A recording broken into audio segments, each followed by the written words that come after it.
உந்தன் பாதாரம் புவிகாதாரம் கன்னி மாதாவே சரணம். இயேசுவின் மகாபுத்திர இதயமே இரக்கமாயிரும். புனித பாத்திமா அன்னையே எங்களுக்காக வேண்டிக் கொள்ளும். புனித ஜெபமாலை அன்னையே எங்களுக்காக வேண்டிக் கொள்ளும். புனித ஜெபமாலை அன்னையே எங்களுக்காக வேண்டிக் கொள்ளும். புனித ஜெபமாலை அன்னையே எங்களுக்காக வேண்டிக் கொள்ளும். தந்தை மகன் தூயாவின் பெயராலே ஆமென். நித்திய ஸ்துதி கூறிய இயேசுவில் பிரியமான சகோதர சகோதரிகளே, இதன் முதல் வாசகத்திலே நாம் அருமையாக வாசித்தோம். எசேக்கியேல் புத்தகம் 18ஆம் அதிகாரம் 1வது வசனம். புனித திராட்சை பழங்களை பெற்றோர் தின்ன பிள்ளைகளின் பல் பூசிற்றார் என்னும் பழமொழியே இஸ்ரேல் நாட்டை குறித்து நீங்கள் வழங்குவதன் பொருள் என்ன? சரி, இங்க ஒரு பழமொழி சொல்லப்படுகிறது. பழைய ஆட்களுக்கு தெரியும். புளித்த திராட்சை பழங்களை பெற்றோர் தின்ன, பெற்றோர் புளிச்ச திராட்சை பழத்தை சாப்பிட்டாங்க, பிள்ளைகளின் பல் கூசிட்டான், பிள்ளைகளின் பல் கூசிட்டான் அப்படிங்கிறது பழமொழி. அப்படின்னா என்ன அர்த்தம்? என்ன அர்த்தம்? பெற்றோர் சாப்பிடுறது ஒரு ஆளு, புளிக்கிறது இன்னொரு ஆளு தான். இல்ல, சாப்பிடறவங்களுக்கு தான் பிடிக்கும். அப்படின்னா புளிச்ச பழத்தை சாப்பிடுறது அவங்களுக்கு தான் அது பிடிக்கும். இது என்ன அர்த்தம் அப்படின்னா, பெற்றோர் செஞ்ச தப்பு, பெற்றோர் ஏதாவது தப்பு பண்ணாங்கன்னா அவங்க செஞ்ச தப்புக்கு தண்டனை, பழி, குற்றப்பழி பிள்ளைகள் மேல உளுந்து சேரும், பிள்ளைகளை பாதிக்கும். அப்ப பெற்றோர் செய்த தவறுக்கு பிள்ளைகள் தண்டனை அனுபவிப்பார்களாம் அப்படிங்கிறதான் இது பழமொழி. இது எந்த விதத்துல நியாயம்? எந்த விதத்துல நியாயம்? தப்பு பண்றது ஒருத்தர், தண்டனை அனுபவிப்பது என்ன ஒருத்தர். இன்னைக்கு அப்படிதான் இருக்கு.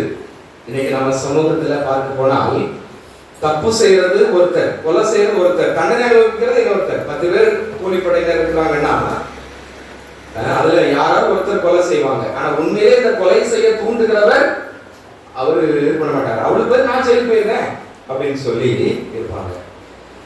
அதே போல இன்னைக்கு பாக்குறோம் சமூகத்துல, நம்ம வீட்லயும் தப்பு பண்றது ஒரு பிள்ளை, தண்டனை அனுபவிக்கிறது இன்னொரு பிள்ளை. வீட்டுல 5 பிள்ளை இருக்கும். என்ன, யாராவது ஒருத்தர் தப்பு பண்ணிருப்பாங்க, 2வது பிள்ளை தப்பு பண்ணிருக்கோம். என்ன, ஆனா கடைசி பிள்ளை நீ தான் தப்பு பண்ணிருப்ப, கடைசி பிள்ளையை போட்டு சப்புன்னு சாப்பிடுறது ஆட்டி. என்ன, அந்த பிள்ளைக்கு ஒண்ணுமே தெரிஞ்சிருக்காது. ஏன்னா அந்த பிள்ளை சேட்டை பண்ணும் கடைசி பிள்ளை. ஆனா இந்த நேரத்துல இந்த தப்ப அந்த கடைசி பிள்ளை செய்திருக்க மாட்டாரு. ஆனா கடைசி செஞ்சது 2வது பிள்ளை, அடி வாங்குறது 5வது பிள்ளை. இப்படி நிறைய. அதே போல பெற்றோர்கள் ஏதாவது தப்பு செஞ்சு வந்திருப்பாங்க, அவங்களுக்குள்ள சண்டை நடக்கும். அந்த கோபத்தை எங்க காட்டுறது? பிள்ளைங்க மேல காட்டுறது, அடிச்சு விட்டுறது. அம்மாக்கு எந்த பிள்ளை, அப்பாவுக்கு யாரை ரொம்ப பிடிக்குமோ அந்த பிள்ளை அடிச்சு விட்டுறது, நான் சாக்கடா அப்படின்னு சொல்லிட்டு அடிச்சு விட்டுறது நல்லா. அதே போல அத்தை மாதிரி அப்பா மாதிரி இருக்கிற பிள்ளை நல்லா அடிச்சு விட்டுறது. ஏன்னா அம்மா, அதாவது மாமியார் பாட்டி மாதிரி அம்மாவையும் அப்பாவையும் இவங்களுக்கு பிடிக்காது. என்ன, ஏதாவது ஒரு விதத்துல மனசு கஷ்டம் இருந்திருக்கும், இதுதான் சமையண்டா அப்படின்னு சொல்லிட்டு சுட்டுறது. அப்படி அப்போ இதுல இருந்து ஆண்டவர் இந்த நாளில் என்ன சொல்றார் அப்படின்னா, இது தவறானது, இது அநியாயம். அப்படிதானே? அதே போல பெற்றோர்கள் அவங்க 2 பேருக்கு இடையில சண்டை இருக்கும், பூசல் இருக்கும், அந்த கோபத்தை பிள்ளைங்க மேல காட்டுறது. அம்மா நாங்க என்ன தப்பு செஞ்சோம், எங்களை அடிக்கிறீங்களா அப்படின்ட்டு. அப்போ யார் தவறு செய்கிறார்களோ அந்த தவறுக்கு பொறுப்பு அவர் தான். இப்ப அப்பா தவறு செஞ்சாங்கன்னா அந்த பொறுப்பு அப்பா தான் எடுக்கணும், சரிதானே? பிள்ளைகள் எடுக்க கூடாது. பிள்ளைகள் தப்பு செஞ்சாங்கன்னா பிள்ளைகள் தான் அதுக்குள்ள பழியை, தண்டனையை ஏற்றுக்கொள்ள வேண்டும். அதுல பெரியவர்கள் தவறு செஞ்சாங்கன்னா, நம்முடைய மூதாதையர்கள் தவறு செஞ்சாங்கன்னா அதற்கு பொறுப்பு அந்த வழிமுறையினரா அப்படின்னு நம்ம யோசிக்கலாம். சில நேரத்துல விவிலியத்திலையும் அப்படி பார்க்கலாம். இல்ல, அது உண்மையானது. ஆண்டவரே அப்படியே மாற்றுகிறார். புதிய ஏற்பாட்டில் அப்படி இல்லை. மூதாதையர்கள் யார் தவறு செஞ்சாலும் அவங்க செஞ்ச பழி பிள்ளை மேல வந்து விடும். இல்ல, அது நமது கிறிஸ்தவ மரபு அல்ல. அப்போ யார் பொறுப்பேற்பது? அவரவர் தவறுக்கு அவரவர் பொறுப்பேற்க வேண்டும். அவரவர் நல்ல காரியங்களுக்கு அவரவர் தான் பொறுப்பெடுக்க வேண்டும். மற்றவர்கள் மேல் அதை சுமத்தக்கூடாது என்றுதான் ஆண்டவர் இந்த நாளிலே நமக்கு தெளிவுபடுத்துகிறார். அப்ப இது ஒரு வேடிக்கையாக சொல்கிறாங்க. புளித்த திராட்சை பழத்தை பெற்றோர் தின்னுவாங்கன்னா பிள்ளைகளுக்கு பல் பூசுமா? இது எப்படி? இது நடக்காத ஒண்ணு. அது நடக்குமா? அவங்க பிடிச்ச திராட்சை பழத்துல அவங்களுக்கு தான் பல் பூசும், பிள்ளைகளுக்கு ஒண்ணு செய்யாது. அப்ப அவங்க தப்பு பண்ணாங்கன்னா அவங்களுக்கு தான் தண்டனை. பெற்றோர்கள் அப்படிதானே? தலைவர்கள் தப்பு பண்ணா தொண்டர்கள் தண்டனை அனுபவிக்க முடியுமா? இல்ல, அவர்களுக்கு தான் தண்டனை அனுபவிக்க வேண்டும். அப்படிங்கிறது தான் இந்த நாள்ல ஆண்டவர் நமக்கு அருமையாக சொல்லுகிறார்.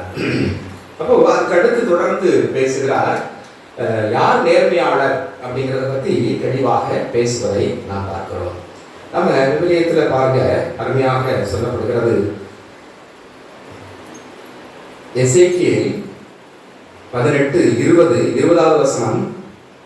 எசேக்கியேல் 18:20. பாவம் யார் செய்யறாங்க, தவறு யார் செய்யணும், அவங்க தான் தண்டிக்கப்படுவார். பிள்ளைகள் பெற்றோரின் குற்றத்தை சுமக்க மாட்டார்கள். அப்ப பெற்றோர் தப்பு செஞ்சா பிள்ளைகளா சுமக்கணும்? இல்ல, சுமக்க மாட்டார்கள்.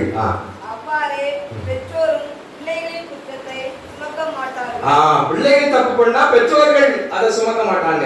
சரிதானே? பிள்ளைகள் தப்பு பண்ணுச்சுன்னா பிள்ளைகள் தான் அதுக்கு பொறுப்பு, அவங்க தான் அதுக்கு தண்டனை அனுபவிக்கணும். பெற்றோர்கள் தப்பு பண்ணாங்கன்னா பெற்றோர்கள் தான் அதுக்கு பொறுப்பு, அவங்க தான் தண்டனை அனுபவிக்க வேண்டும்.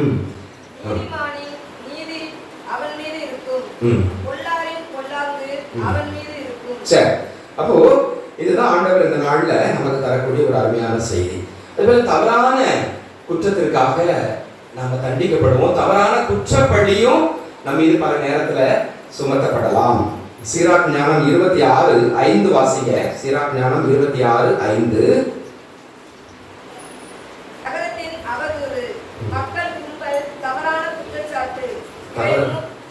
தவறான குற்றச்சாட்டு.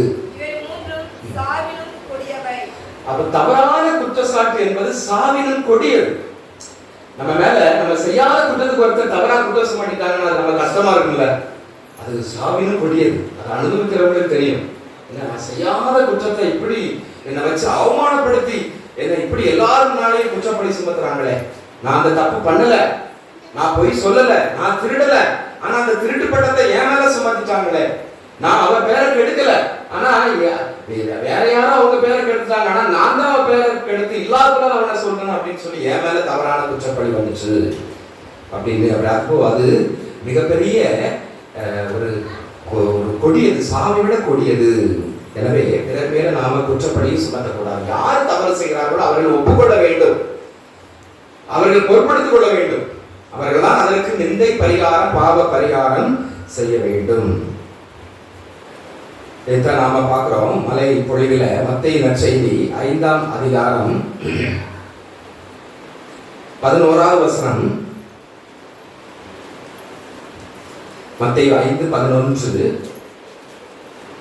என் பொருட்டு மக்கள் உங்களை இகழ்ந்து துன்புறுத்தி உங்களை பற்றி இல்லாதவை கொள்ளாதவை எல்லாம் சொல்லும்போது நீங்கள் பேர் பெற்றவர்களே. தொடர்ந்து மகிழ்ந்து பேருரை கொள்ளுங்கள், ஏனெனில் விண்ணுலகில் உங்களுக்கு கிடைக்கும் கைமாறு மிகுதியாகும். இவ்வாறே உங்களுக்கு முன்னிருந்த இறைவாக்கினர்களையும் அவர்கள் துன்புறுத்தினார்கள். சரி, அப்போ பொல்லாத குற்றச்சாட்டு, பொய் பழி, செய்யாத தவறுக்கு தண்டனை, செய்யாத பழிக்கு குற்றத்திற்கு பழி ஏற்பது. அப்ப அப்படி இகழ்ந்து துன்புறுத்தி உங்களை பற்றி இல்லாதவே பொல்லாதவை எல்லாம் சொல்லும் போது, இப்படி எல்லாரும் வயலந்தெல்லாம் பேசுறீங்க, இல்லாத பொல்லாதவை எல்லாம் சொல்றீங்க, நடந்தது ஒண்ணு ஆனா பேசுறது இன்னொன்னு. அப்படி இப்படி இருக்கும் பொழுது பொல்லாதவை எல்லாம் சொல்லும் பொழுது நீங்கள் பேர் பெற்றவர்கள், மகிழ்ந்து பேர் வகை கொள்ளுங்கள். உங்களுக்கு இப்ப கைமாறு கிடைக்காது, விண்ணுலகில் கைமாறு கிடைக்கும்.